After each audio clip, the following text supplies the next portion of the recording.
Hey cool people, bienvenidos a mis homies. We're back in Mexico City for this week's vlog. This is my last week in beautiful Colonia Narvarte in el sur de la ciudad. Each week, I make a video about my journey of creative transformation, and this week is no different. The material I work with comes directly from my own life experience. So this week I'll be working with the theme of raising your vibration. Why is that? Well, it's been a difficult week. I felt a little under the weather. My throat has been a little sore, and in general, I just have had low energy. 5 years ago, I was bitten by a brown recluse spider. The bite became an open wound on my leg, and as the venom spread throughout my body, it created a systemic infection. I felt very low energy for a number of months, and wondered if I would ever recover. My body temperature was often 2 to 3 degrees below normal. Well, since then I've recovered through a regimen of yoga, meditation, and my best effort to live a healthy life. So when I started feeling weak and my temperature dropped this week, I recognized that my immune system was fighting something. And of course, with the contingencia, I was worried that maybe I was contracting the coronavirus. Many of you have probably felt a similar dread in the last few months when you weren't feeling well. The first thing I did when I felt myself getting a little sick was to try and rest. My sleep has not been good for the past couple of weeks, and I haven't been keeping my daily regimen of yoga and meditation either.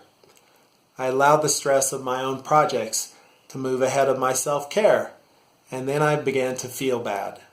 So, to work with the insomnia, I began drinking té de manzanilla, chamomile tea, an hour or so before bedtime. I decided to give myself more time to wake up in the morning. As I wake up, I try to gradually transition from the dream state to the waking state. This helps me to better remember my dreams. And when I have good dreams, I know I'm getting good rest. And by good dreams, I don't mean just happy dreams. I mean dreams that are vivid and I can remember them. That's a sign to me that I'm getting good rest at night.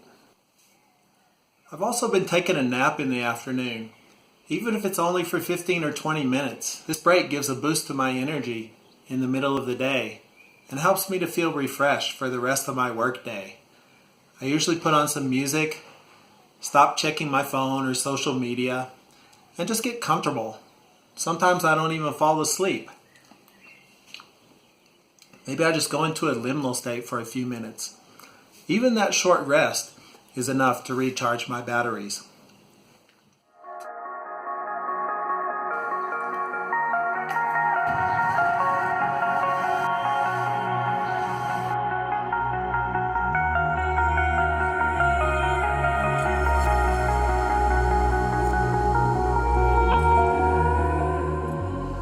When I'm not feeling well, I slip more easily into negative thinking.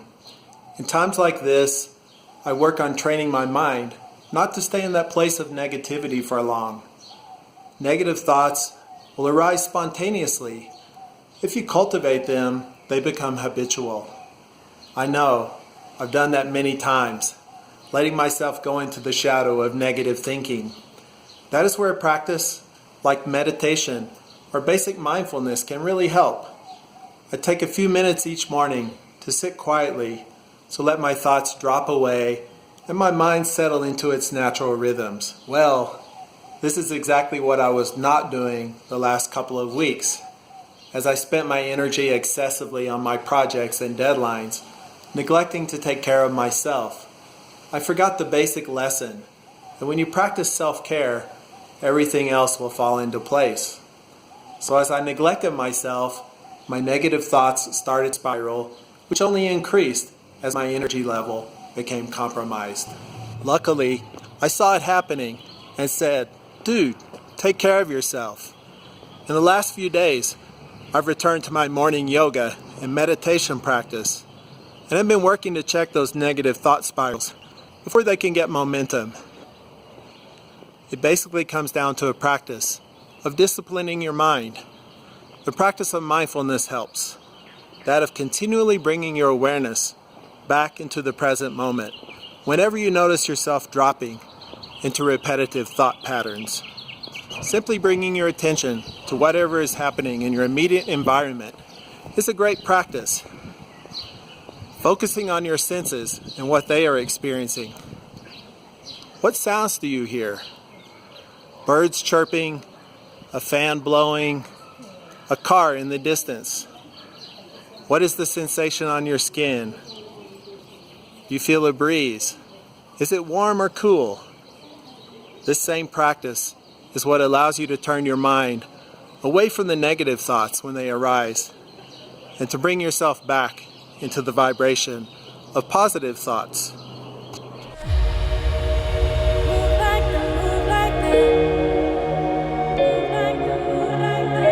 Radiate, radiate, radiate. Gravitate, gravitate, gravitate. Life is a marathon race, not a sprint. That is good advice to keep in mind as you work to raise your vibration. You don't have to get there in the next 5 minutes. In fact, if you just focus on being where you are right now and take the next step forward in a positive way, you will build, step by step, the practice that will bring you into a positive mental space. So ease into and celebrate each step along the way, and recognize they will get you to your destination over time in a way that is much stronger than just one workout or one good night's sleep. Each time you turn your thoughts away from the negative patterning and toward the positive, you'll build a new habit of raising your vibration, one that will strengthen itself over time. Hey, I've enjoyed hanging out with you this week. Show me some love by hitting those like and subscribe buttons down there, and ring the notification bell so you can tune in when my next video goes live. I appreciate your comments too. I'd love to hear your experiences on this subject.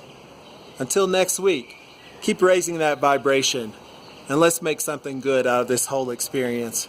Much love, people. Te amo.